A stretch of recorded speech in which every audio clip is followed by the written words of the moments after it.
अस्सलाम वालेकुम वरहमतुल्लाहि वबरकातुह। नमाज में सूरह फातिहा तक हम देख चुके थे और उसके बाद क़िरात के हवाले से चंद बातें हम अहादीस की रोशनी में देखेंगे। सूरह फातिहा के बाद अकेले नमाजी और इमाम के लिए पहली दो रकतों में कुरान मजीद की कोई सूरत या कोई हिस्सा जहाँ से आसानी से हो सके उसका तिलावत करना मसनून है। रसूलुल्लाह सल्लल्लाहु अलैहि वसल्लम पहली दो रकतों में बिलखुसूस तिलावत फरमाया करते थे। ज़ोहर की होती तो पहली दो और फजर की होती तो उसमें मुकम्मल दो रकतों में, और मुक्तदी के लिए ज़ोहर व असर की पहली दो रकतों में सूरह फातिहा के बाद और कोई सूरत पढ़ना जायज़ है, और बाकी जो दो रकतों में सूरह फातिहा अकेली पढ़ ले तो उसकी नमाज हो जाएगी। तीसरी और चौथी रकत में सूरह फातिहा के बाद कोई सूरत या कुरानी आयत पढ़ना, कोई एक आयत, दो तीन चार, कम अज़ कम तीन, लंबी है तो एक भी, तो वो पढ़ना भी जायज़ है। सही मुस्लिम के अंदर हदीस नंबर 452 पर यह बात मौजूद है कि ज़ोहर असर की तीसरी और चौथी रकत के अंदर भी, और इसी तरह नमाज इशा की तीसरी और चौथी रकत के अंदर, और नमाज मगरिब की तीसरी रकत के अंदर कोई ना कोई सूरत पढ़ना जायज़ है, पढ़ी जा सकती है।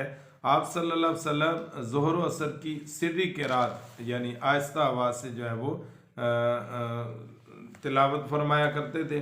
रसूलुल्लाह सल्लल्लाहु अलैहि वसल्लम की नमाज़ों में जो तिलावत थी वो अक्सर इस तरह थी कि आप नमाज फजर में लंबी क़िरात किया करते थे, और दौरान सफ़र रसूलुल्लाह सल्लल्लाहु अलैहि वसल्लम ने एक दफ़ा नमाज फजर में सूरतुल फलक और सूरतुल नास की तिलावत की।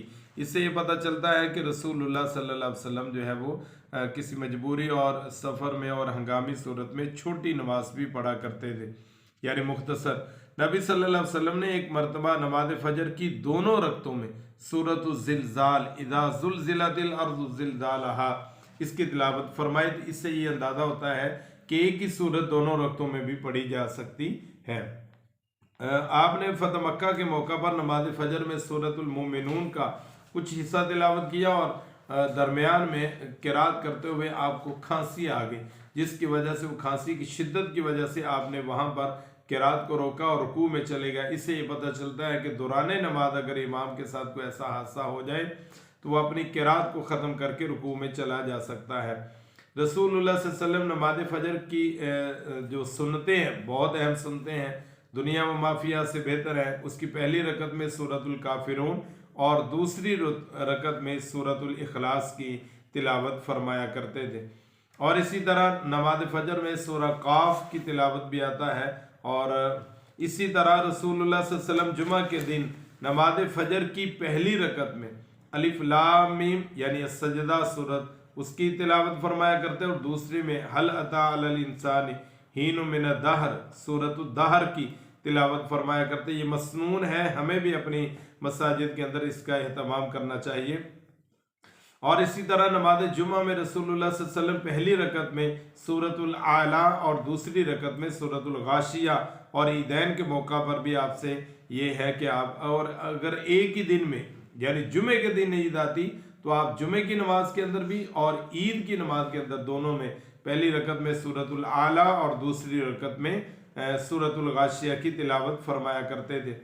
इसी तरह ज़ोहर व असर में सूरतुल लैल पढ़ना ये भी सुन्नत से साबित है, और सूरतुल बुरूज और सूरतुल तारिक ये ज़ोहर असर की रकत में रसूलुल्लाह सल्लल्लाहु अलैहि वसल्लम, और ज़ोहर की पहली दो रकतों में हर रकत में 30 आयात के बराबर रसूलुल्लाह सल्लल्लाहु अलैहि वसल्लम जो है वो क़िरात फरमाया करते थे।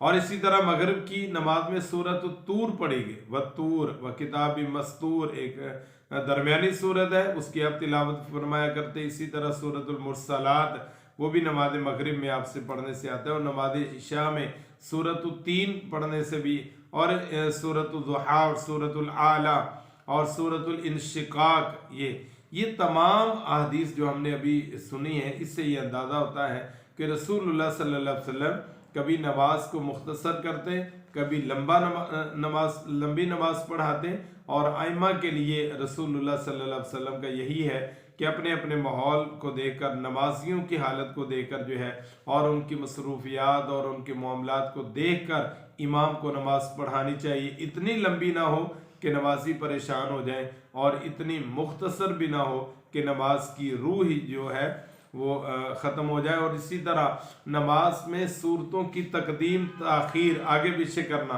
ये एहतमाम तो ये करना चाहिए कि वो तरतीब से पढ़े और उस तरतील को भी ठहर ठहर कर और तरतीब के साथ भी पढ़ें। अगर तरतीब को आगे पीछे भी हो जाए तो इसमें कोई हर्ज वाली बात नहीं है। रसूलुल्लाह सल्लल्लाहु अलैहि वसल्लम से ये ऐसा हो सकता है और हुआ है कि रसूलुल्लाह सल्लल्लाहु अलैहि वसल्लम ने सूरतुन निसा की तिलावत की और उसके बाद सूरह आले इमरान की आपने तिलावत की। तो इसी तरह अगर एक आदमी है और उसको कुरान पाक बिल्कुल याद नहीं है तो वो क्या करेगा, उसमें फिर सुबहान अल्लाह अल्हम्दुलिल्लाह ला इलाहा इल्लल्लाह वल्लाहु अकबर वला हौला वला कुव्वता इल्ला बिल्लाह पढ़े।